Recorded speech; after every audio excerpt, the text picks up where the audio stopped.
I YouTube another guitar video, but not about guitar this time, but about this thing. Okay, it's heavy. I'm going to put it down a bit. Okay, this is my the Fender Champ.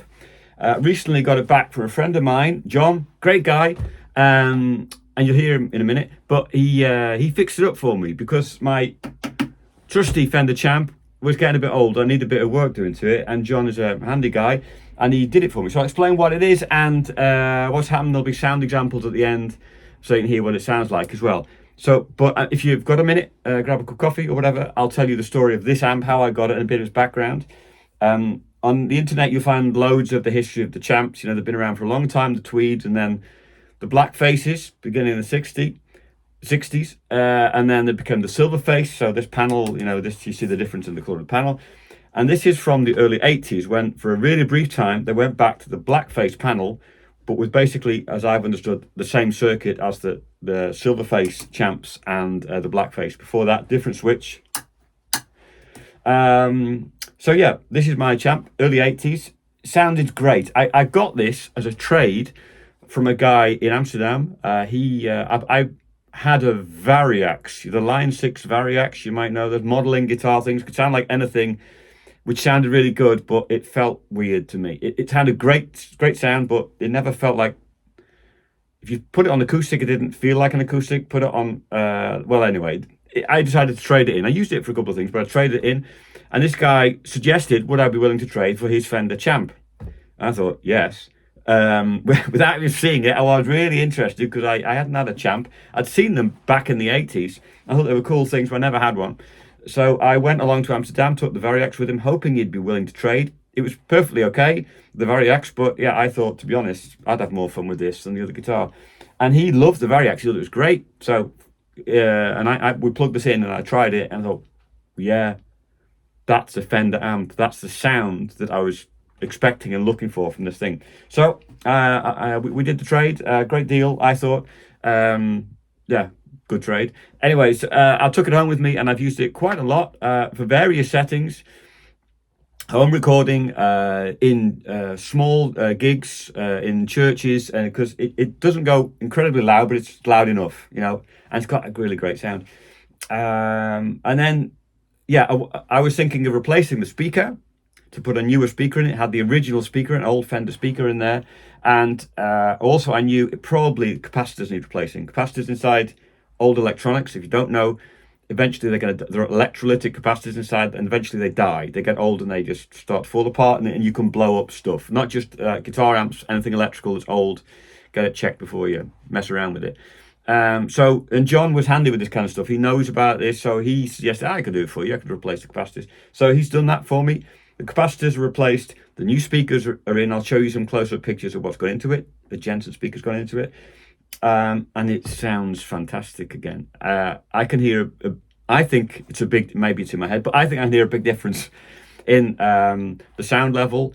And also it's got a better low end, a much better low end with this new speaker, new power valve, and I don't think the capacitor's replacement will change the tone that much, but certainly a new speaker is different. So if you can get your hands on one of these things, it's not that heavy, but this position isn't great. Anyway, so if you can get your hands on one, I would strongly recommend them. The prices are crazy for what they can do, but it really has that Fender sound where you turn up a bit and you feel it's like it's about to explode. You know, it's got this power in it, which you think maybe, I don't know what it is about the whole construction, but it really works really well. So that's, oh yeah, I'm going to show you some close-ups of the stuff, and then we're going to hear some sound things. For example, let me show you what we got. Here's a bag of, these are the capacitors that, among other things, John took out. I don't know if you can see that. I don't know if it focuses or not. Anyway, capacitors came out. New power valve went in. Another valve went in as well. And then this is the old speaker. This is the old Fender labeled speaker, which they had back in there. And well, you can even see it's a bit old and a bit dried out. So that I was planning on replacing. Anyway, 4-ohm speaker. So the 4-ohm had to go into it as well. And let me see, I think I'm going to swap the camera around to do the rest of it. Yeah, so you're back in a minute, looking the inside thing, and then we'll hear some sound examples. Okay, bye for now. So this is looking inside the back of the Fender amp, and I'll zoom out a bit. And well, I'll turn you up so the right way round. There you go. There is the Jensen 4-ohm speaker. Cool thing. And it's the magnet. Let me show you. I'm going to zoom out a bit. There's the magnet you can see in there. And here's the old speaker with the magnet. Much smaller magnet in there. So this is a bit heavier. Let's put it that way. A bit heavier, but it's nice and fresh. You can't really see it, but the power valve's back there has been replaced. It's got the old Staffhorse sticker. If you Dutch people would know, this comes from an old music shop in the Netherlands, the Staffhorse thing. With its voltage selector, my tip, don't accidentally knock it to the wrong voltage, which I've done occasionally, and then it'll blow a fuse, fortunately, and then it'll work. Okay, so that is the and the front panel. You probably know 2 inputs. If you don't know, the input 1 is more sensitive than input 2, so there's you plug in here, you get a bit earlier distortion in here. If you take it above 3, you start getting distortion. Take it higher, doesn't get any louder, you just get more distortion. Fantastic. The tone settings, yeah, do what you like with it. I play around with it, taking treble on and off. It's quite a bright amp, sounds fantastic. You'll hear it in a moment. Okay, here we go to the sound examples. I forgot to mention, I've got a little bit of video of John playing it when he brought it back to me to let you hear it through in our place. So hang on a minute, you'll hear him and see him playing in a second.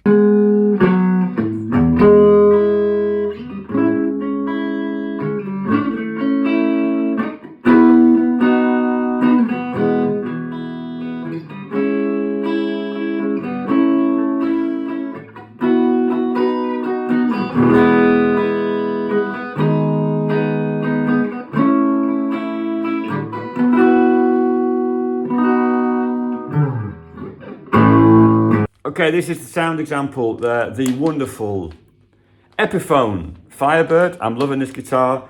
Love the neck pickup, love both. I'm still getting used to the bridge pickup on sound. The amp is set on about 3.5, nearly 4. Yeah, nearly 4. And the treble and bass mid, and then you get what it sounds like. And I'm going to turn the guitar up and down a bit. It cleans up if you turn the guitar volume down a bit. Okay, but let's first of all hear what it could sound like. Pretty much full on.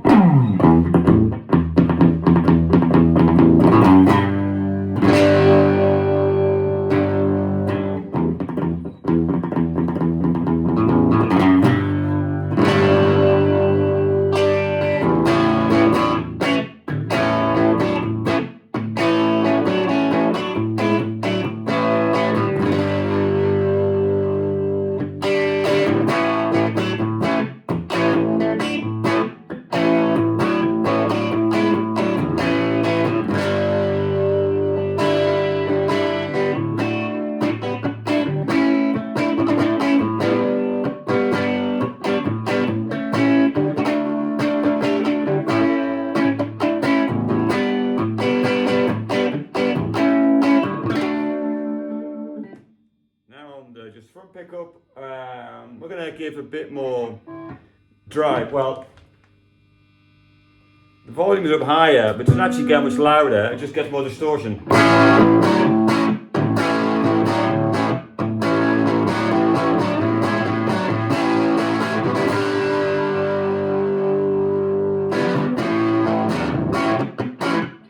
Get what I mean? But roll back the volume a little bit.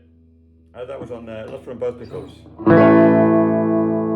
Take the volume back a little bit and it cleans up a bit.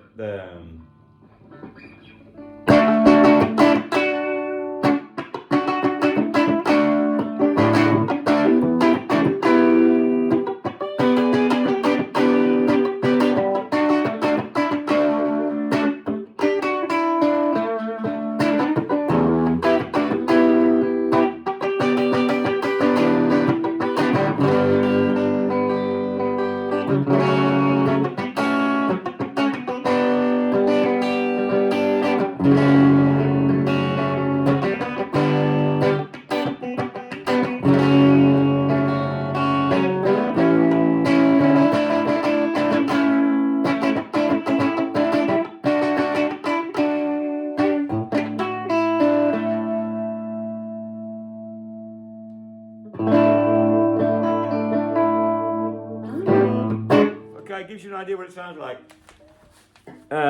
If you get your hands on one of these things, It is a lot of fun. Maybe there's a digital version that emulates it really well, but I really like the real thing. There's something about it which seems to work. Okay, have a great Friday, everyone. Take care. See you next time. Bye.